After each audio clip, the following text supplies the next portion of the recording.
All right, what is the Lake Chapala garter snake? So Lake Chapala garter is actually arguably the largest species of garter. I think the largest one on record is somewhere around 49 inches. They're from Lake Chapala, Mexico. The ambient temperature there is like 72 degrees year round. Makes me want to move there. Kind of jealous of these snakes. They're cool for being able to live in that kind of climate. I don't know if can you show that there? So this is not a very good. I probably should have had him out.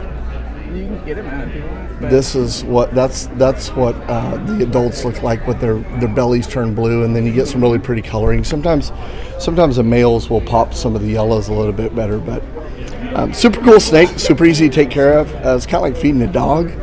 You put their food on a dish, don't even have to warm it up. Stick it in there, and I'll do the demo. They're like this, trying to scrape it off the plates. What do you put in your feeding mix that you blend up? So, Lake Chapalas will eat about anything for us. And it's kind of a little bit on the gruesome side, but we take frozen pinkies, cut them up in thirds, and then thaw them out, and that's what we feed them. They'll eat tilapia, any non-egg-bearing fish is fine to feed them. They can end up with a non-egg-bearing fish. And I'm going to say that I'm bad with vitamin names. Are you talking about like avoiding thiaminase? Thiaminase, yeah, and getting a deficiency if you're feeding them something that is an egg-bearing fish. Like salmon or No, just tilapia. It's cheap. You can buy it at Winco. Tilapia legs. But the tilapia doesn't have the. Right. It's the stuff that's in the carp family. Correct. So goldfish, yeah. Goldfish and all that stuff.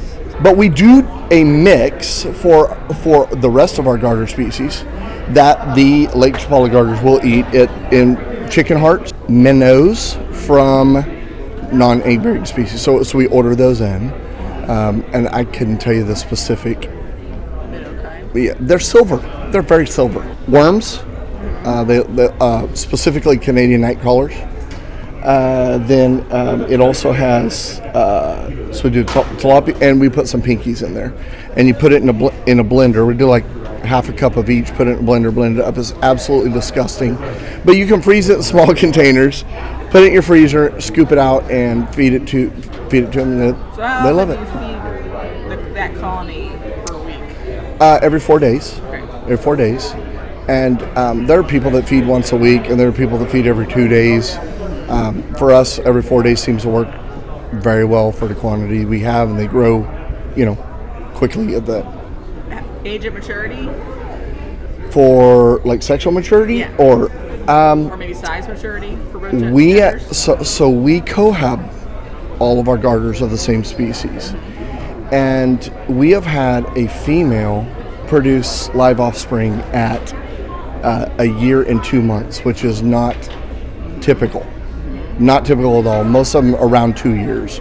Around that 2 year range is when they'll. But again, we cohab, and so it's kind of like a natural environment. They're breeding when they want to breed. A lot of people we'll keep them in same-sex cohorts for a while and then introduce them. The way we have it set up, we have a couple in bios, bioactives, and then in large tanks with, especially the Lake Chapalas, because they like water, or like a 120 gallon tank that half of it is literally like a pond type setup, so they can get in the water and swim around and play, that kind of thing. Do you think they require UVB? So we do provide them UVB.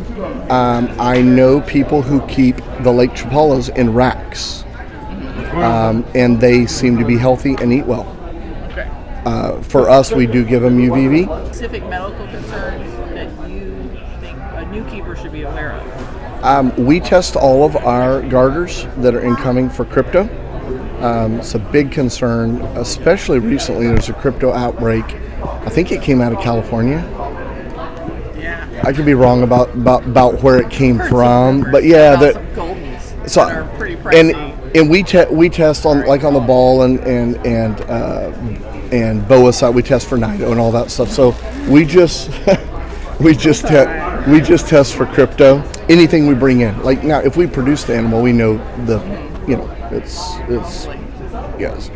everything should be clean. But But I've never seen a Gartersnake with paramyxovirus. With paramyxovirus. I have not personally seen it. No.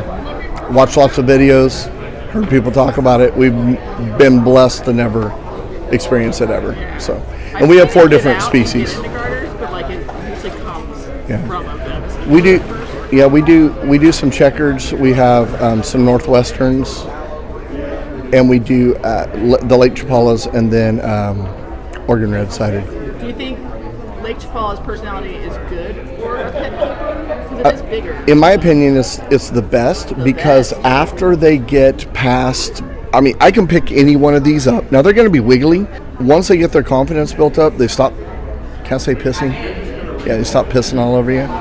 And at the size of the you know, at that 1.5 year mark, so they're easily more handleable than even a corn snake is. I mean, they'll just chill in your hand. You just pick them up. And, well, okay, a calm corn snake. Hey, yeah, no diss on the corn snake. It's comparable. Yeah. It's comparable. Yeah. They are beautiful. That's all that really matters, and they're cool. Yes, super cool. All right, thank you, Josh. If somebody wants to buy a Lake Chapala Gartersnake, where can they message you? Search Trinity Herps on Morph Market. Excellent. Thank you so much. My pleasure. And thank you to our sponsors, Stoneage ball pythons, Powerhouse pythons, Venus Reptilia, Small Town Xotics, Gray Family Snakes, and Bravo Zulu ball pythons.